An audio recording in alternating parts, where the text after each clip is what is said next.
সাবেক আইনমন্ত্রী আনিসুল হক এবং প্রধানমন্ত্রীর বেসরকারি বিষয়ক উপদেষ্টা সালমান এফ রহমান তারা খুবই রাজার হালে আছেন, নবাবী হালে বাসা থেকে এনে খাওয়া খাচ্ছেন। এই কথাগুলি কি ঠিক? তাদেরকে কি আলাদা মানে খুব আদর আপ্যায়ন, যত্ন, বাড়তি কিছু করা হচ্ছে?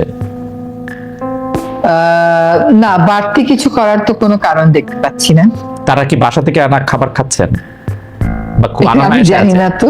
না, আমরা প্রথমে আমি তো জানি যে তাদের রিমান্ড এবং জিজ্ঞাসাবাদে আছে। আচ্ছা, আমরা প্রথমে থেকে পড়েছি। আমরা দেখেছিলাম যে বেগম খালেদা জিয়া সম্পর্কে একটি বড় দাবি ছিল যে বিএনপির পক্ষ থেকে যাতে বেগম খালেদা জিয়া বিদেশি চিকিৎসার জন্য যেতে পারেন, কিন্তু 1 মাসের বেশি সময় হচ্ছে তাকে বিদেশি চিকিৎসার জন্য পাঠানো হয় না এবং তিনি যাচ্ছেনও না। এর কি কোনো কারণ আছে? আপনাদের থেকে কোনো নিষেধাজ্ঞা বা কোনো আজ্ঞা? কোনো সুনির্দিষ্ট কারণ নেই, কোনো সুনির্দিষ্ট কারণ। তিনি তো এখন মুক্ত আছেন, কাজে সেখানে আমাদের পক্ষ থেকে বাধার তো কোনো কারণ নেই। তিনি তো এখন মুক্ত। তবু তিনি যাচ্ছেন না যে এটি একটি কৌতূহল উদ্দীপক কিনা? মানে তিনি খুব যেতে চাইছিলেন। এটা তার চিকিৎসার ব্যাপার হতে পারে। আচ্ছা, মানে সরকারের থেকে কোনো কিছু না, সরকারের থেকে না। আমি আমার অবস্থাটা একটু জানিয়ে রেখেছি। আমি মনে করি যে আওয়ামী লীগ আমলে যত দুষ্কর্ম আছে, যত দুষ্কৃতি আছে, তার জন্য প্রথম যদি কারো বিচার করতে হয় তাহলে সেটা শেখ হাসিনার করা উচিত, কারণ তার নির্দেশে বা তার আনুকূল্য বা তার পাওয়ার জন্য এগুলি করা হয়েছে। সুতরাং কিন্তু খামোশটা বলে যে একটা মারি একটা যায়, ওই পদ্ধতিতে তো আমরা যেতে পারছি। বিচার বলতে আমরা বুঝি, বা আমি ব্যক্তিগতভাবে মনে করি, আমি অনেকবার বলেছি যে বিচার বলতে আমি বুঝি যিনি সর্বোচ্চ জায়গা থেকে সবচেয়ে বেশি নির্দেশ দিয়েছেন, অর্থাৎ শেখ হাসিনা।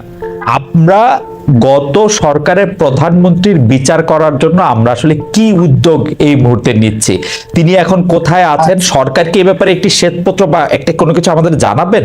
দর্শকরা একটা বিপুল পরিমাণে জানতে চাইছেন যে তিনি কি ওখানে গিয়ে, মানে উনার স্ট্যাটাসটা কি আসলে? আমরা শুনছিলাম যে 45 দিন পরে ওনার একটা হবে, এইটার একটা হবে, এইটাও জানতে চাইছেন। আপনারা কি একটা খামোশ বলতে পারতেন যার তার নামে একটা হত্যা মামলা হচ্ছে? আমরা খামোশ, ঠিক খামোশ বলার ভাষায় খামোশটা বলছি না খালেদ। দুইটা কারণ আছে। আমরা না নিবর্তনমূলক পদ্ধতিতে যাচ্ছি না, কিন্তু আমরা যতভাবে বলা যায় ততভাবে কিন্তু বলছি। আমরা এমনকি পত্রিকায় বিজ্ঞাপন দিয়েও বলছি যে মামলা হলেই যত্রতত্র গ্রেফতার না। আইন শৃঙ্খলা রক্ষায় আমাদের যতটা কড়া ভূমিকা আপনারা প্রত্যাশা করেন, মনস্তাত্ত্বিক দিক থেকে আমরা ততটা কড়া থাকলেও প্রায়োগিক দিক থেকে কড়া হওয়ার জন্য আমাদের যে সীমাবদ্ধতা গুলো ছিল সেটা তো দেখেছেন আপনারা, সেটা আস্তে আস্তে কেটে উঠছে। এবং আমি মনে করি যে এখন প্রায় 80-85% কেটে উঠেছে। বাকিটা আমাদেরকে কিছু পদ্ধতিগত ব্যবস্থা নিয়ে ঠিক করতে হবে। আমরা খামোশেই আছি। সাবেক প্রধানমন্ত্রীকে ফিরিয়ে আনার ব্যাপারে দেখেন, বিচারের ব্যাপারে আমরা আপোষ করব না। আমাদের ভূখণ্ডে যারা আছে, যারা র্যাডারে আছে, তাদেরকে কোনোভাবেই আমরা স্পেয়ার করার কোনো প্রশ্নই নেই। এটাও আমাদের পক্ষ থেকে স্পষ্ট করা হয়েছে যে বিচারের প্রয়োজনে আমরা ফেরত চাইব। এখন ফেরত আনার প্রক্রিয়াটা রাজনৈতিক হবে নাকি সেটা কূটনৈতিক হবে, সেটা একটা কৌশলের ব্যাপার থাকে। হ্যাঁ, তবে এইটুকুন আমি আশ্বস্ত করতে চাই যে কোনোভাবেই হুকুমের আসামি যারা আছে, যখন সেটা তদন্তে প্রমাণিত হবে, হুকুমে বা তদন্তের কারণেও কিন্তু অনেককে আমাদের গ্রেফতার করতে হয়, ফেরত আনা আসামিকে সামনে পাওয়ার প্রয়োজন হয়। আমরা যে পর্যায়ে যখন যা প্রয়োজন হয় তখন তা করব। রাষ্ট্রপতি আছেন, আগের সরকারের অ্যাপয়েন্টেড রাষ্ট্রপতি, তাকে এখনো যে রাষ্ট্রপতি রাখা হয়েছে বা তাকে সরানো হচ্ছে না, এটি কি কোনো বিশেষ কারণ আছে কিনা? সাংবিধানিক কিছু কিছু পদ্ধতিগত বিষয় আছে, কিছু কিছু আইনি বিষয় আছে, সেগুলো অ্যাড্রেস করা হচ্ছে। জনগণের এই কথাটা আমরা শুনছি, কিন্তু কিছু কিছু পদ্ধতিগত এবং আইনি বিষয় আছে, সেগুলো আমরা বিবেচনায় নিচ্ছি। আচ্ছা, এবং সবচাইতে বেশি এটার জন্যই আমরা এক ধরনের চাপে, মানে এটা নিজেদের ভিতর থেকে আসে, এটা তাগিদা আসে যে আমাদেরকে তো এটা করতে হবে। এই মানে বিচার যদি এইবার নিশ্চিত করা না যায়, এত কিছুর পরেও যদি বিচার না হয়, তাহলে আর বিচারের কথা আমরা কবে বলবো?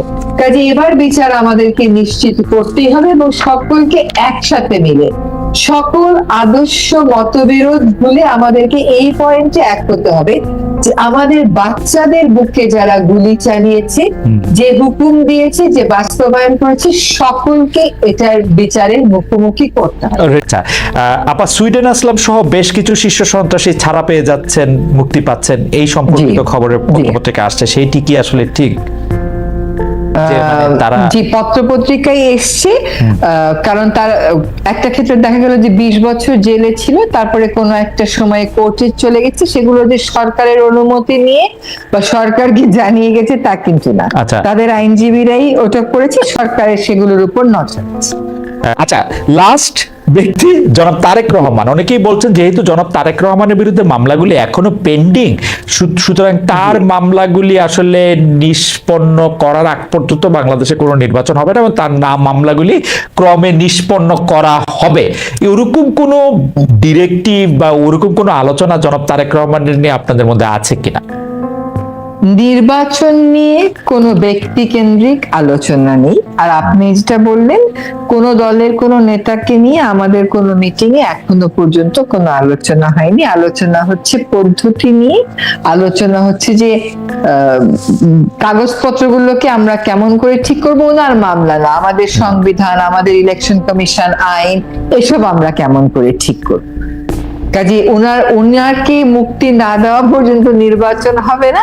এটা অত্যন্ত মানে একেবারে নিজের থেকে আসবে একটা কথা। আমাদের সরকারের পক্ষ থেকে এমন কোনো কথা কখনো হয়নি।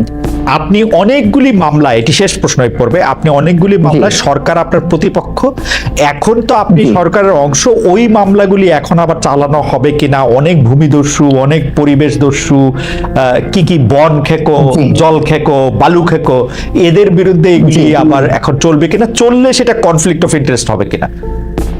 এটা হবে না। তার কারণ হচ্ছে যে আমি কখনো কোনো মামলায় বাদী ছিলাম না। বাদী ছিল আমি যে সংস্থায় কাজ করতাম, সেই সংস্থা, আমি সেই সংস্থাকে রিপ্রেজেন্ট করতাম, আমি ছাড়া অন্য আইনজীবীরাও রিপ্রেজেন্ট করতো।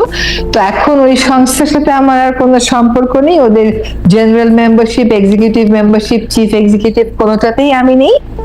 ওই সংস্থা অন্য মানুষের নেতৃত্বে চলছে, তারা চিন্তা করবে, নিশ্চয়ই মামলাগুলো চলবে, কারণ সংস্থা তো সংস্থার মতোই থাকবে, ব্যক্তি আসবে, ব্যক্তি যাবে। আর আমি যে কাজটা করছি, তখনও যেটা করতাম, এখনো সেটাই করছি, সেটা হচ্ছে দেশের আইনটাকে প্রয়োগ করে পরিবেশ রক্ষা। সেখানে তো আমার ব্যক্তিগত কোনো ইন্টারেস্ট নেই, কাজে কনফ্লিক্ট অফ ইন্টারেস্ট কেমন করে হবে? আচ্ছা, শেষ হয়ে হইল না, শেষ প্রশ্ন, উপদেষ্টারা তাদের সম্পদের হিসাব দিয়েছেন কিনা, দেবেন কিনা? সরকারি কর্মচারী কর্মকর্তাদের প্রতি যে নির্দেশ দেওয়া হয়েছিল সেটা পালন করার জন্য কতটুক আগালো বিষয়টা? জি, ওটা আগাচ্ছে। উপদেষ্টারা আমরা আমাদের সম্পত্তির হিসাব দিয়েছি, ওইটা এখন কেমন করে পাবলিক করা হবে সেটা নিয়ে কথা বলা হচ্ছে। অবশ্যই নারীর পোশাক বেছে নেয়ার অধিকার, যে আলোচনাটা এখন এটার মধ্যে আছে, এবং মোহাম্মদ আলী জিন্নাহ নিয়ে আলোচনা।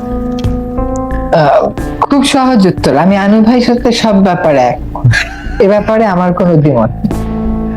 আপনি যে আবার বলতেন আমাদের দর্শকদের জন্য, মানে জাতীয় সঙ্গীত, কথা হচ্ছে নারীর পোশাক নিয়ে আলোচনা, এটা সমাজে একটা গোষ্ঠী সবসময় করে এসেছে।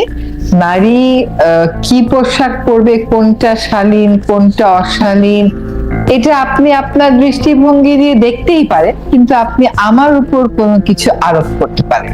আমি কি পরবো না পরবো সেটা সম্পূর্ণ আমার সিদ্ধান্ত।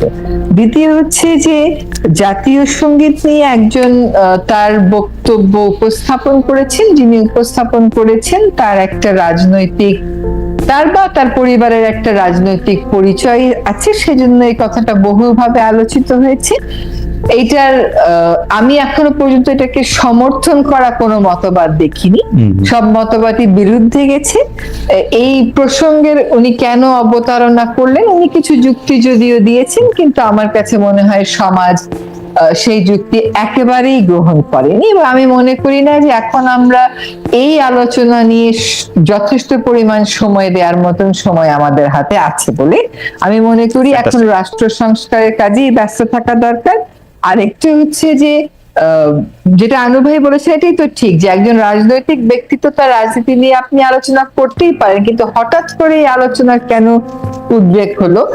অনেক গোষ্ঠী অনেকভাবে মনোযোগ একখান থেকে আরেকখানে নিয়ে যাবে। তানতো খালেদ যদি এই আলোচনাটা না হতো, আজকে আপনি আমাকে রাষ্ট্র সংস্কার নিয়ে একটা ভালো প্রশ্ন করতে পারতেন। Right. সেটা না করে আপনি আমাকে এই আলোচনা নিয়ে না, ভালো প্রশ্ন আবার আপনার কাছে শিখতে হবে আপা। পরে আবার আমি ঠিক আর হবে। এটা বলি, কারণ এটা দৃষ্টি সরানোরও একটা কায়দা হতে পারে, Right. বা দেশের মধ্যে অন্য একটা বিতর্ক জন্ম দেওয়ারও একটা কায়দা হতে পারে, সেগুলো Absolutely. ফাঁদে আমরা পা না দিই। অ্যাবসলিউটলি আপা, আমার শেষ প্রশ্ন যেটা আপনাকে দিয়ে শুরু হবে, আমি স্যারকে দিয়ে শেষ করব। সেটি প্রসঙ্গটা হচ্ছে যে আপনি 2 বা 5 বছর পরে নিজেকে কোথায় দেখতে চান? আমি তো পরিবেশ আন্দোলন কর্মী হিসেবেই দেখতে চাই, আমি অধিকার কর্মী হিসেবেই দেখতে চাই। আমি বাংলাদেশের জন্য, বাংলাদেশে একটা উদার গণতান্ত্রিক বাংলাদেশকে একটা উদার গণতান্ত্রিক রাষ্ট্র হিসেবে দেখার জন্য একজন সৈনিক হিসেবে সবসময় থাকতে চাই।